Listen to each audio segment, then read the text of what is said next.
کبھی 10 منٹ عادت ہو جائے نا دعا مانگنے کی علیحدہ سے رات کو، حضور نے فرمایا جو فرض نماز کے بعد دعا مانگے اللہ اس کی قبول کر لیتا ہے۔ نبی پاک صلی اللہ تعالیٰ علیہ وسلم نے فرمایا اللہ مسافر کی دعا قبول فرماتا ہے۔ حضور نے فرمایا اللہ مظلوم کی دعا قبول فرماتا ہے۔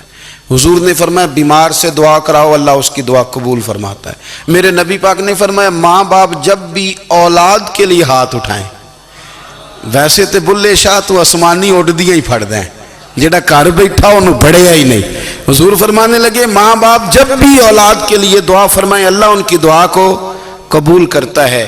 آپ اپنا تعلق بنائیں دعا کے ساتھ، عبادت کے ساتھ، مصلی کے ساتھ رشتہ بنائیں، استغفار پڑھیں۔ صلاح الدین ایوبی صلیبی جنگوں میں تھے، رات کو مسجد اقصیٰ میں نماز پڑھی تو پریشان تھے۔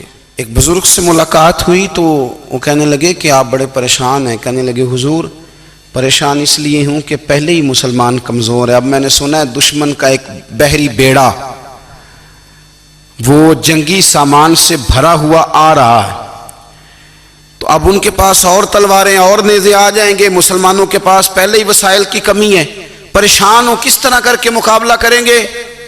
یہ بات کہتے ہی صلاح الدین ایوبی نے بزرگوں سے کہا حضور آپ بھی دعا کرنا، دعا کی بڑی طاقت ہے۔ میرے نبی پاک نے فرمایا دعا مومن کا ہتھیار ہے، دعا مومن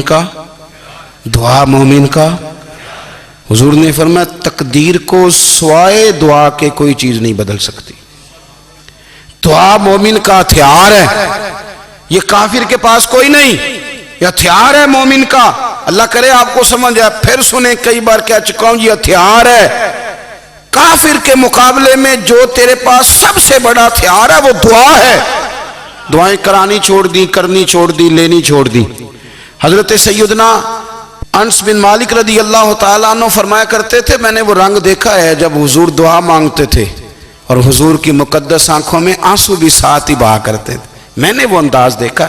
تو صلاح الدین ایوبی بزرگ سے کہنے لگے آپ بھی دعا کیجیے، اور خود رونے لگے اور سر سجدے میں رکھ کے رونے لگے، اور عشاء سے لے کر فجر تک روئے، خوب روئے۔ صبح وہ بزرگ آئے تو صلاح الدین ایوبی کا خوبصورت اور ہنستا ہوا چہرہ دیکھا، کہنے لگے آپ بڑے خوش ہیں، رات تو میں نے بڑے روتے ہوئے دیکھا تھا۔ تو کہنے لگے حضور وہ جو بحری بیڑا آ رہا تھا نا وہ پانی میں ڈوب گیا ہے، اب وہ نہیں آ رہا، ابھی خبر آئی ہے تو میں بڑا خوش ہوں۔ بزرگ کہنے لگے اوٹ سینے سے لگ اور سن ایک بات، وہ بحری بیڑا پانی میں نہیں ڈوبا، وہ تیرے آنسوؤں میں ڈوب گیا ہے۔ وہ جو تو رات رویا ہے نا رب کریم کی بارگاہ میں تو وہ ڈوب گیا ہے۔ بھائی اپنا مصلی کا، عبادت کا، وظائف کا، اللہ کا سلسلہ اس کو مضبوط کریں، اپنی دعاؤں کے تعلق کو مضبوط کریں۔ دعائیں بڑے انقلاب برپا کر دیتی ہیں۔